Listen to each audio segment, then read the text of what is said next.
ஒரு குரு ஆசிரமத்தை உருவாக்கலாம். ஆனால் எந்த ஆசிரமும் ஒரு குருவை உருவாக்காது. இது சாமி சொன்னது. அத பத்தி கொஞ்சம் சொல்லுங்க. ஒரு குருவா ஆகுறதுக்கு எவ்வளவு ஒரு சிரமங்கள், எவ்வளவு சிரமங்கள் பெற்றிருப்பாங்க. எல்லா குருவுனுடைய வாழ்க்கைய எடுத்து பார்த்தீங்கன்னா, ஒரு சாதாரண மனித பிறவி தான். ஒரு சாதாரணமானவன் தான் அவனுக்கு தான் அந்த ஆப்பர்ச்சுனிட்டி பூரா கிடைக்குது. ஏன்னா, அந்த சாதாரணமானவனுக்கு தான் எல்லா விதமான ஒரு எக்ஸ்போஸரும் கிடைக்குது. ஒரு ஞானிகளுடைய பரிச்சயம், நல்லவங்களுடைய பரிச்சயம், தீயவர்களுடைய பரிச்சயம், எல்லா பரிச்சயங்களும் கிடைக்குது. இதை செய்யணும், இதை செய்யக்கூடாது, இது இவங்கள ஃபாலோ பண்ணணும், இவங்கள ஃபாலோ பண்ணக்கூடாது, இந்த மாதிரி பண்ணால் இந்த மாதிரி கஷ்டங்கள் வந்துடும், இந்த மாதிரி பண்ணால் நன்மைகள் விளையும், இப்படி எல்லாத்தையும் பார்க்கக்கூடிய ஒரு பக்குவம் வந்து ஒரு காலகட்டத்தில் இது எல்லாமே மாயேன்னு தெரிஞ்சுக்கிட்டு அதுக்கப்புறம் கடந்து போகிறாங்க. இதை கடந்து ஆன்மீக வேட்கையில் போகி அவங்க கடும் தவம் இருக்கிறாங்க. கடும் தவத்தினால அவங்க கிடைச்சது வந்து எதுனா ஒரு குரு. அந்த குருவை அடைஞ்சதுக்கப்புறம் குரு உபதேசம் கிடைச்சி குருவுடைய ஆணைப்படி தேசாந்தரெல்லாம் தெரிஞ்சு எந்த வசதிகளும் எந்த விதமான ஒரு ஒரு ஆசைகளும் படாமல் எது கிடைக்குதோ அதுலேயே வாழ்க்கையை நடத்திக்கிட்டு எல்லா இடங்களையும் தன்னுடைய குருவையே பார்த்து வாழ்ந்து ஒரு இடத்துல வந்து உட்கார்ந்த உடனே அவரை சூழ்ந்து அந்த இந்த மாதிரி ஒரு வாழ்க்கை வாழ்ந்தவங்க உடைய சொரூபம் எப்போ இருக்குன்னா தேஜஸ்வியாக இருப்பாங்க. அப்படி ஒரு தேஜஸ்வியாக இருப்பாங்க. அந்த ஞான கனல் வந்து அவங்க முகத்தில், அவங்க கண்ணில், அவங்க இந்த ஹோல் பீயிங்கில் வந்து வீசிட்டு இருக்கும்.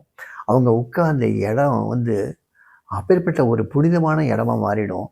அந்த புனிதமான இடத்த அத்தனை பக்தர்களும் சூழ்ந்து வருவாங்க. அவரை அந்த ஞானியை வந்து துதிக்க ஆரம்பிச்சிடுவாங்க. அந்த ஞானியை வணங்க ஆரம்பிச்சிடுவாங்க. அந்த ஞானிகிட்ட வந்து உபதேசம் பெற ஆரம்பிச்சிடுவாங்க. நாளடைவில் பார்த்திங்கன்னா கூட்டங்கள் கொஞ்சம் கொஞ்சமாக கொஞ்சம் கொஞ்சமாக பெருகி அந்த கூட்டங்களுக்கு வேண்டிய வசதிகள் செய்யணுங்கிறதுக்காக ஒரு ஆசிரமம் உருவாகி எல்லாம் நடந்துடும். ஆனால் ஆசிரமங்கள் உருவாகி வாய்ப்புகள் வசதிகள் எல்லாம் பெருகின உடனே ஒரு ஆகாரத்துக்கா ஞானி என்ன பண்ணார்? பிச்சைக்கு போனார். இங்கே ஆகாரமா ஆசிரமங்களை மணி அடிக்கும், அந்த நேரத்தில் போய் சாப்பிட்டு வந்துடலாம். ஸோ இங்கே எல்லா வாய்ப்புகளும் கிடைக்கிறதுனால இவங்களுக்கு ஞானியினுடைய அந்த வாழ்க்கையை தெரிஞ்சு வச்சுருப்பாங்க.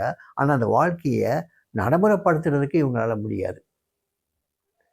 ஏன்னா இவங்க ஒரு ஆசிரமத்தை அமைச்சுக்கிட்டாங்க. இந்த ஆசிரமத்தில் வந்து பார்த்திங்கன்னா எல்லா விதமான வாய்ப்புகள் வசதிகள் இருக்குது. அவங்களுக்கு உடம்பு களைப்பாக இருக்கா, ஓய்வு எடுக்கிறதுக்கு ஒரு நல்ல ரூம் கொடுத்துருவாங்க. அதில் ஒரு கட்டிலோ ஒரு மெத்தையோ ஒரு ஃபேனோ இருக்கும். ஈவன் சில பெரிய ஆசிரமங்களாக ஏசி கூட போட்டு வச்சுருப்பாங்க.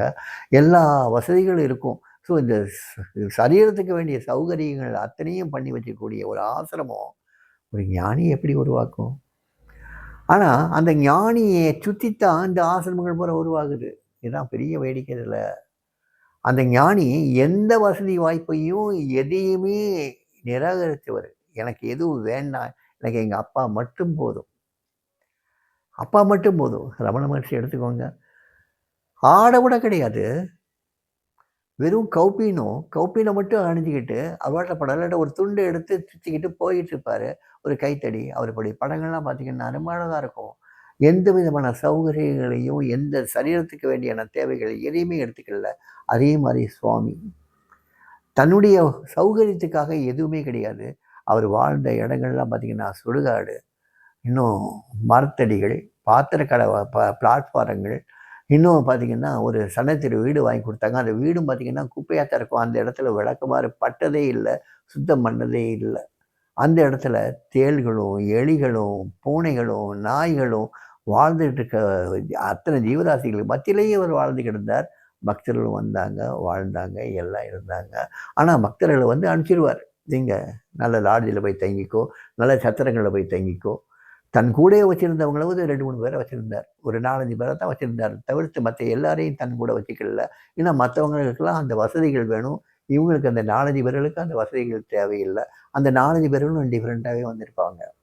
ஆக ஒரு ஞானி எதையெல்லாம் வேண்டான்னு சொல்லி பகவான் மட்டும், ஆண்டவன் மட்டும் வேணும்னு சொல்லி வந்து ஆண்டவனை அடைஞ்சாரோ அந்த ஞானியை சுற்றி சகல வசதிகளும் வேணும்னு நினைக்கக்கூடிய ஒரு பக்தர்கள் கூட்டம் உருவாகும். அந்த பக்தர்கள் இந்த ஞானி மேலே வச்சிருக்க பக்தி அளப்பரியுது. உண்மையிலே ரொம்ப அளவுக்கு அதிகமான பக்தி தான் வச்சுருக்காங்க. ஆனாலும் அந்த சௌகரியங்கள் இல்லாமல் அவங்களால அங்கே இருக்க முடியாது. அந்த ஆசிரமங்கள் சௌகரியங்கள் கூட அவங்களுக்கு பத்தாம, அவங்க சில 5 ஸ்டார் ஹோட்டல்ல கூட தங்கிக்கிட்டு இங்கே வந்து பார்த்துட்டு போவாங்க. ஸோ ஞானிகள் இருக்கிற இடம் ஒரு ஆசிரமமாவோ, இல்லாட்டா ஒரு புனித ஸ்தலமாவோ மாறிடலாம். ஆனால் ஒரு புனித ஸ்தலம் இந்த மாதிரி ஒரு ஞானியை உருவாக்க முடியுமா? சாத்தியமே இல்லை. ஒரு ஆசிரமம் ஒரு ஞானியை உருவாக்க சந்தர்ப்பமே கிடையாது. ஞானி இருக்கிற இடம் ஆசிரமமாக மாறிடும். ஆனால் ஆசிரமம் ஞானிகளை உருவாக்காது. சாதாரண பக்தர்களை உருவாக்கும். அந்த பக்தர்களுக்கும் 1008 வசதிகள் வேண்டியிருக்கும். அதெல்லாம் பண்ணி கொடுக்கணும். அதுலேயும் 1, 2 சண்டை சச்சரவுகள்லாம் வரும். ஆனால் ஞானிகள் எங்கே போனாலும் சண்டை சச்சரவுகள் வந்ததுன்னா அங்கேருந்து விலகி போயிடுவாங்க, வேற இடம் போயிடுவாங்க. அங்கே வந்து ஒரு மரத்தடியில் வந்து உட்காந்துருக்காங்க. என்ன இந்த மரத்தடியில் உட்காந்துருக்க, இங்கே நான் வந்து வியாபாரம் பண்ணுற இடம்னு ஒரு சிறுமை தைக்கிறவன் வந்து கேட்டானா, அந்த இடத்த விட்டு சத்தம் பண்ணாமல் போயிட்டு வேற மரத்தடிக்கு போயிடுவாங்க. ஆனால் இங்கே அப்படி இல்லை. எனக்கு இந்த ரூம் ஏன் கொடுக்கலன்னு சொல்லி சண்டையே போடுவாங்க. பக்தர்கள், நான் எவ்வளோ தூரத்துலேருந்து வந்திருக்கேன், சாமி பார்க்குறதுக்கே வந்திருக்கேன், எனக்கு வேண்டிய வசதிகள் பண்ணி கொடுக்கல அப்படின்னு சொல்லி இங்கே சண்டையே நடக்கும். இங்கே தான் முக்கியத்துவத்தை கொடுக்கும். ஆசிரமங்கள் வந்து தானுங்கிற நானுங்கிற ஒரு அகங்காரத்தை உறுதிப்படுத்தும். ஞானிகள் வந்து அந்த அகங்காரத்தை விடுத்தவங்க. அதனாலேயே பக்தர்கள் கூப்பிட்டு அவங்கள சுற்றி வரும். ஆனால் அந்த பக்தர்களை இருந்து ஞானிகளை பரிணமிக்கிறது ரொம்ப ரொம்ப ரொம்ப ரொம்ப அபூர்வம். அந்த மாதிரி ஒரு சம்பவம் இது வரைக்கும் நிகழலை. அதுலேருந்து விடுபட்டு, அந்த ஆசிரம சூழலிலேருந்து விடுபட்டு தனித்து நின்று சுவாமிகிட்டேயே நினச்சி சுவாமியிலேயே கரைஞ்சி வாழ்கிறவங்க ரொம்ப ரொம்ப அபூர்வம். அந்த மாதிரி இருக்கவங்க நம்ம கண்ணில் படவே மாட்டாங்க. அதனால் ஞானிகள் வாழ்ந்த இடம் ஒரு ஆசிரமமாக உருமாறிடும். ஆனால் எந்த ஒரு ஆசிரமமும் ஒரு ஞானியை உருவாக்கவே முடியாது.